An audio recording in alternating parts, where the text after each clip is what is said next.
Hello students, আমি তোমাদের প্রিয় নীতিশ স্যার জ্ঞানজ্যোতি কোচিং সেন্টারের পক্ষ থেকে তোমাদের প্রত্যেককে জানাই আরো একবার স্বাগত।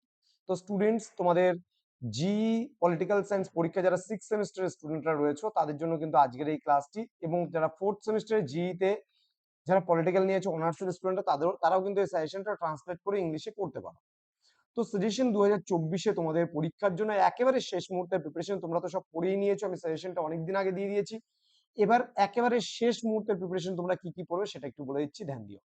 প্রথমত, এই যে তিনটা নারীবাদের সম্পর্কে প্রশ্ন আছে, একটা বৈপ্লবিক নারীবাদ, একটা মার্ক্সীয় নারীবাদ এবং একটা নারীবাদ, সরি উদারনৈতিক নারীবাদ, এই এই এই চারটে প্রশ্ন, এই চারটে প্রশ্নের মধ্যে তোমাদের একটা প্রশ্ন একদম আসবেই আসবে, একদম 100% কমন।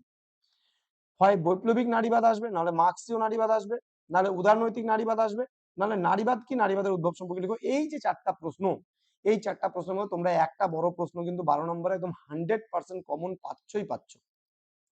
এইবার তোমাদের আরো কিছু প্রশ্ন আছে, যেমন ভারতে নারীবাদী আন্দোলনের বিভিন্ন পর্যায়ে, উপনিবেশিক ভারতে নারীবাদী আন্দোলনের বিভিন্ন পর্যায়ে, গ্রেট ব্রিটেনের নারীবাদী ইতিহাস, হ্যাঁ। তারপর এই যে সমস্ত প্রশ্নগুলো, ইকো নারীবাদের উপর কাজের ভিত্তিতে যে কোনো একজন নারীবাদী চিন্তাবিদের কাজ সম্পর্কে সংক্ষেপে আলোচনা করো। এই কয়েকটা প্রশ্নের মধ্যে আশা করছি তোমরা একটা প্রশ্ন কমন পেয়ে যাবে। তাহলে দুটো হয়ে গেল। বাকিগুলো হালকার উপর দিয়ে রিডিং পড়ে যাও, পড়লেও চলবে, না পড়লেও যদি ভাবো যে পড়বো না তাহলেও চলবে। এবার 6 নম্বরের প্রশ্নগুলো আমি বলে দিচ্ছি।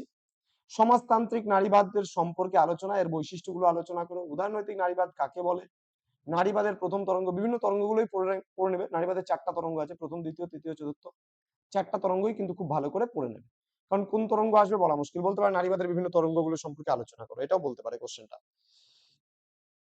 পরবর্তী প্রশ্ন, জৈবিক লিঙ্গ ও সামাজিক লিঙ্গের মধ্যে মানে পার্থক্য কি রয়েছে সেটাও পড়বে, এবং জৈবিক লিঙ্গ এবং সামাজিক লিঙ্গ বলতে কি বোঝো সেটাও পড়বে, অর্থাৎ gender and sex. Okay, next, নারীবাদী তত্ত্বে যৌনতা এবং লিঙ্গের মধ্যে পার্থক্য মূল্যায়ন করো। এই প্রশ্নটাও খুব গুরুত্বপূর্ণ, কিন্তু পিতৃতন্ত্রের বৈশিষ্ট্য পরীক্ষায় প্রিভিয়াস ইয়ারে এসেছিল, খুব গুরুত্বপূর্ণ একটি প্রশ্ন। পরিবার ও নারীবাদ সম্পর্কে আলোচনা করো।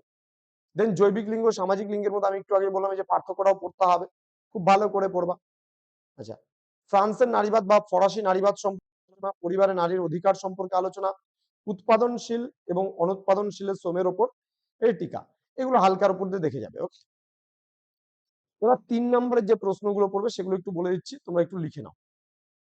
মেরি উলস্টনক্রাফট, বেটি ফ্রিডেন, পিতৃতন্ত্র বলতে কি বোঝো, নারীবাদের তরঙ্গগুলো তো পড়তেই বলেছি, আমি আর এক্সট্রা করে বলছি না।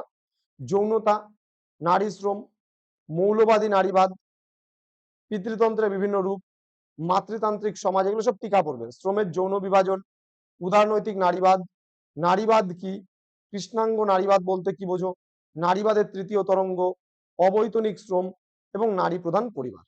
এই কয়েকটা প্রশ্ন তোমরা কিন্তু খুব ভালো করে পড়বে, তাহলে পরীক্ষা একদম 100% কমন পেয়ে যাবে। তো স্টুডেন্ট যারা এখনো পর্যন্ত আমাদের জ্ঞানজ্যোতি কোচিং সেন্টার অফিসিয়াল ইউটিউব চ্যানেলটিকে সাবস্ক্রাইব করনি, তারা অবশ্যই চ্যানেলটিকে সাবস্ক্রাইব করে পাশে থাকা বেল আইকন অল প্রেস করে দাও, যাতে নেক্সট টাইম থেকে কোনো ভিডিও আপলোড করলে তার নোটিফিকেশন তুমি সবার আগে পেতে পারো। তোমাদের উজ্জ্বল ভবিষ্যৎ গড়ে তুলবো আমরা, এটাই আমাদের মূল প্রতিশ্রুতি। তোমাদের যদি কোনো কোয়ারিজ থাকে আমাদের সঙ্গে যোগাযোগ করতে পারো, আমাদের অফিসিয়াল নাম্বার স্ক্রিনে দেওয়া আছে। দেখা হচ্ছে খুব তাড়াতাড়ি পরবর্তী ক্লাস নিয়ে। তোমরা প্রত্যেকে ভালো থেকো, সুস্থ থেকো, পরীক্ষার জন্য প্রত্যেককে all the best. Thank you.